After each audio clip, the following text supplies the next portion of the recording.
Assalamualaikum warahmatullahi wabarakatuh. Saya Serly Kusturika Andriani, diskusi 8, studi komparatif pendidikan dasar di berbagai negara. Pertanyaan nomor 1.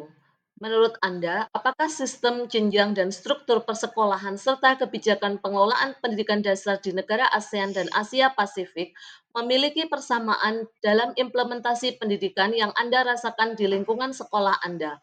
Saat menjawab dan berdiskusi, tuliskan nama sekolah dan daerah Anda, tuliskan dengan seksama rekan Anda di kelas dalam tuton ini.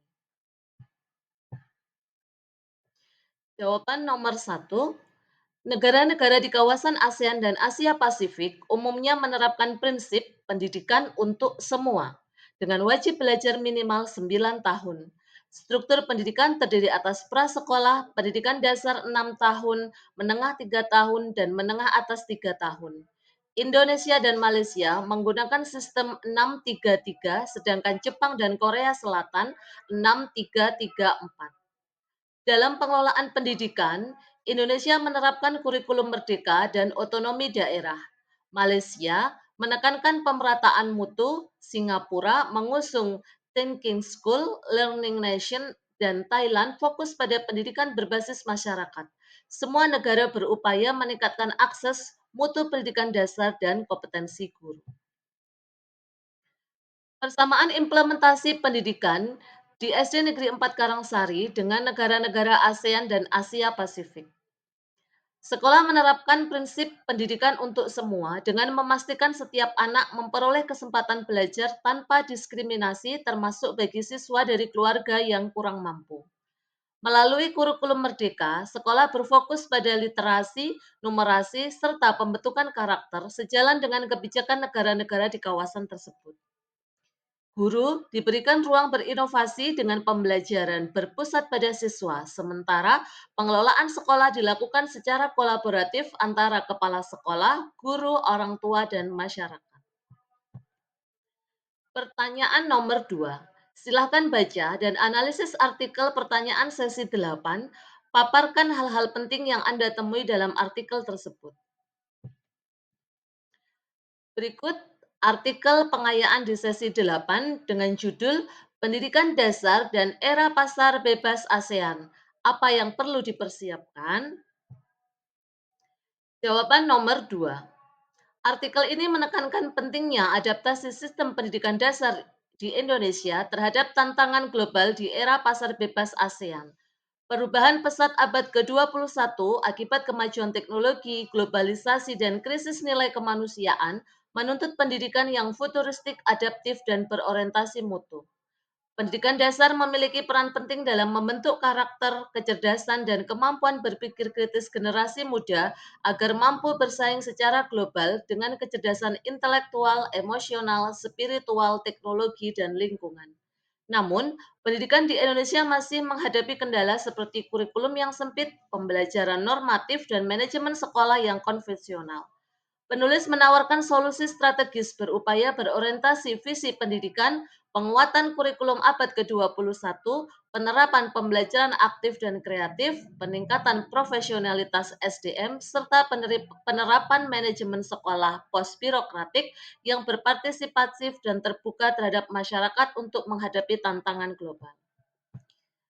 Berikut adalah hal-hal penting yang terdapat dalam artikel 1. Tantangan global dan kebutuhan adaptasi pendidikan. Abad ke-21 ditandai oleh revolusi teknologi, arus informasi, dan krisis nilai kemanusiaan yang menuntut sistem pendidikan lebih adaptif, humanis, dan berorientasi pada pembentukan karakter. 2. Pendidikan dasar sebagai fondasi kompetensi global. Sekolah dasar berperan penting membentuk nilai moral, karakter, serta kemampuan berpikir kritis sebagai bekal menghadapi persaingan global di era MEA dan dunia kerja bebas batas. 3. Transformasi pembelajaran dan kepemimpinan sekolah. Diperlukan pembelajaran abad 21 yang aktif, kolaboratif, dan kreatif, serta kepemimpinan visioner yang mendorong profesionalisme dan refleksi guru dalam menciptakan inovasi pendidikan. Manajemen partisipasif dan peran masyarakat. Pengelolaan sekolah harus beralih ke model pos birokratik yang kolaboratif dan terbuka dengan melibatkan orang tua dan komunitas sebagai mitra strategis dalam peningkatan mutu pendidikan. Pertanyaan nomor 3. Diskusikan pula bagaimana kaitan isi tayangan di YouTube, yakni materi pengayaan sesi 8 pada video dengan materi modul 6 dari BMP Studi Komparatif Pendidikan Dasar.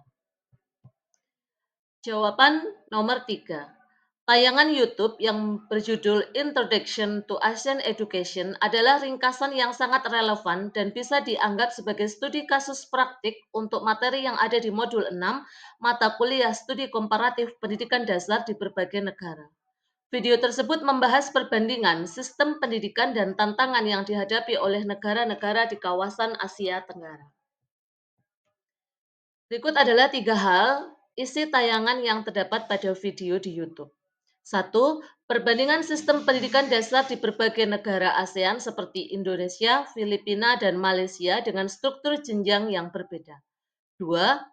Identifikasi isu dan tantangan bersama seperti kesenjangan kualitas pendidikan, keterbatasan fasilitas, dan masalah pemerataan akses. 3. Pengenalan kerjasama regional melalui AQRF sebagai upaya penyetaraan kualifikasi pendidikan dan meningkatkan mobilitas tenaga kerja di kawasan Asia. Pendapat saya mengenai kaitan dengan modul 6 dari BMP Studi Komparatif Pendidikan Dasar di berbagai negara. Video tersebut memiliki keterkaitan erat dengan modul 6 Studi Komparatif Pendidikan Dasar yang membahas kebijakan pendidikan regional dan tren global. 1. Video ini menampilkan perbandingan sistem pendidikan dasar di berbagai negara ASEAN sesuai dengan tujuan studi komparatif untuk menemukan persamaan, perbedaan, serta pembelajaran antar negara. 2. Video membahas kerjasama regional melalui ASEAN Qualification Reference Framework atau AQRF yang mempresentasikan upaya harmonisasi standar pendidikan di kawasan ASEAN selaras dengan pembahasan kebijakan regional dalam modul. 3. Video menguraikan tantangan bersama seperti kesenjangan mutu pendidikan dan keterbatasan fasilitas yang menunjukkan bahwa pentingnya kolaborasi dan inovasi kebijakan. Dengan demikian, video ini merupakan aplikasi nyata dari konsep dan prinsip yang dibahas dalam modul 6. Terima kasih. Demikian paparan dari saya. Saya akhiri. Wassalamualaikum warahmatullahi wabarakatuh.